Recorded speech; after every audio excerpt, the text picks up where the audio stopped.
Hi guys, welcome to the Tech Boy, and today I'm talking about the S22 Plus, Samsung's flagship phone, launched early this year. I'm recording on the last week of the year. So, the phone is pretty basic Android flagship, 50 megapixel primary shooter with an ultra wide and telephoto zoom camera, of course, 3 times telephoto zoom. That's great for portrait shots and if you want to get up close. And I actually seem to kind of like the telephoto zoom and been using it a lot more because the wide camera is actually, the regular camera's kind of out, which means they now switched it over to a 0.6 times camera. So instead of 0.5 like on previous Samsung flagships, you get 0.6. But you're not here to let me talk about the camera. I'm also going to talk about the specs. So we have the Snapdragon 8 Gen 1, not the 8 Plus Gen 1. You'll see why that's important. Right here you have a glass back, Gorilla Glass Victus Plus, Samsung exclusive, and a 120 hertz panel, which is feeling very fluid right now. It's running Android 13. I updated it from Android 12, and it gives you some improvements like on the stacked widgets, which you can see, which allows you to stack widgets on top of each other. So let's see. Alright, you can stack widgets on top of each other like that. What else? You can see I have the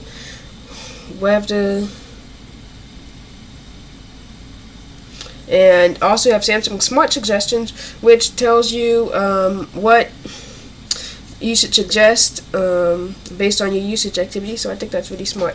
Alright, getting into the phone, it also can record 8K 24 frames per second video, and in the Pro mode, 120 frames per second HD video. Alright, it's capped at 4K 60 and 4K 30 and 4K 24 frames per second video. Okay, this isn't a camera view, so I'm going to do that later.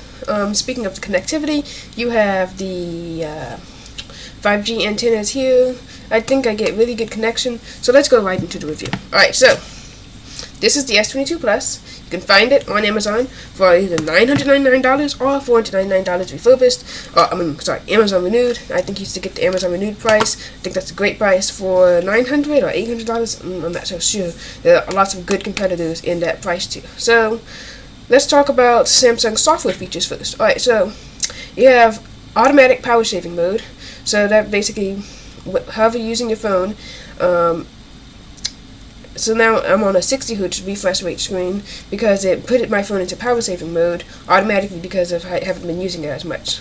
So this is really good because the battery life on this thing can be okay. So this is the power saving mode, and I was able to successfully kill the phone in about 5 hours of use. Screen on time at around 8 o'clock. So 5 hours, maybe 6 hours of screen, 4 or 5 hours of screen on time. If that's good enough battery for you, then this phone should handle it, but definitely not a 2-day phone. Okay, the phone also supports these neat little swipe gestures where instead of having the entire navigation bar just be a swipe gesture, it replaces the buttons with a swipe key. So the home button, you just swipe up, another swipe key would be the back button, and another swipe key would be the recents button where you can go to your app switching. So I think that's really interesting. I switched back to buttons because my Bixby routine for recording audio by pushing the back button didn't work on it. So also in the software, since I'm in the US, you got good lock, which means I can do interesting stuff like change the navigation switches like here. But you can also see that you have if you click that 5,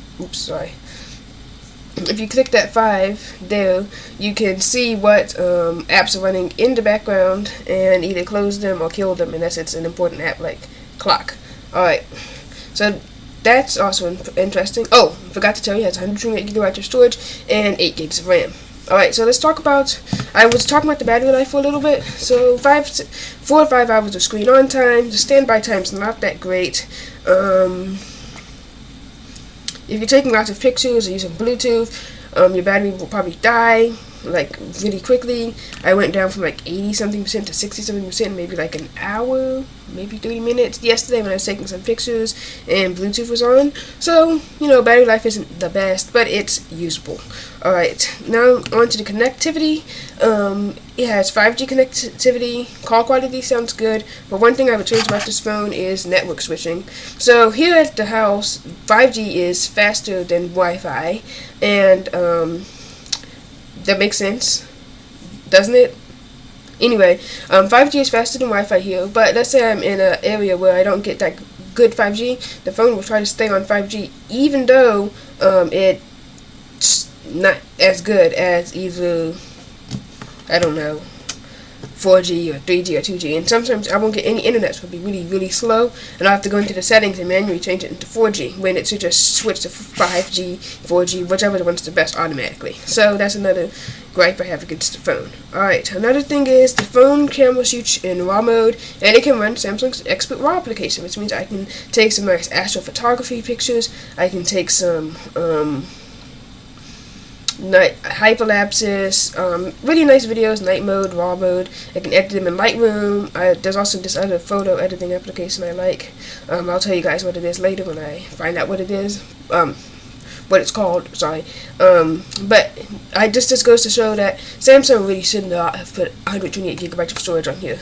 Right. If I didn't have Windows 10 installed on here, or trying to get Windows 10 installed on here, I'd probably have about 94 out of 128 gigabytes already filled up, like off of files, photos from the old phone I had, and some of the raw files that I've been having on here. Plus, video files. I've been recording off of this phone a lot lately.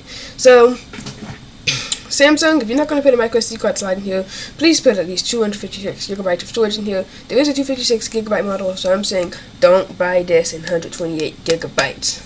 Buy the 256 model. Unfortunately, there's only 8 gigabytes of RAM, and like I said in my written review, I wish it was 12, at least in one model, because I'm already using, let me check my widget, there's a RAM widget here. As you can see, I'm already using 5 out of 8 gigabytes of RAM and 104 gigabytes of storage out of 128 gigabytes of storage. Okay, so I would like to have 12, maybe 10 gigs of RAM, just because I know that other OS updates and more powerful apps are going to clean up that RAM, and I have this cleaner here that allowed me to clean out, so I'm at 4.4 gigabytes. So 12 gigabytes of RAM would have been better. Alright, now let's talk about the performance of this phone. The performance of this phone is good. I've done some LumaFusion, haven't done any benchmark applications, but I like the rendering speeds, especially in the optimized mode. I found that it took a second off of rendering time in a 1 minute and 50-second video, so it took me a minute and 52 to render, let's say. And in the what was it called, high speed mode, it's called something like, let me check, why is it not up there? Processing speed, yeah. You have optimized, which saves battery, high, and maximum. So the maximum saving mode, it took about a second off of the rendering speed. So if you're rendering a really complex 4K 20-minute video, the maximum speed should do well. Maybe take a minute, 2 minutes off of the video. Anyway,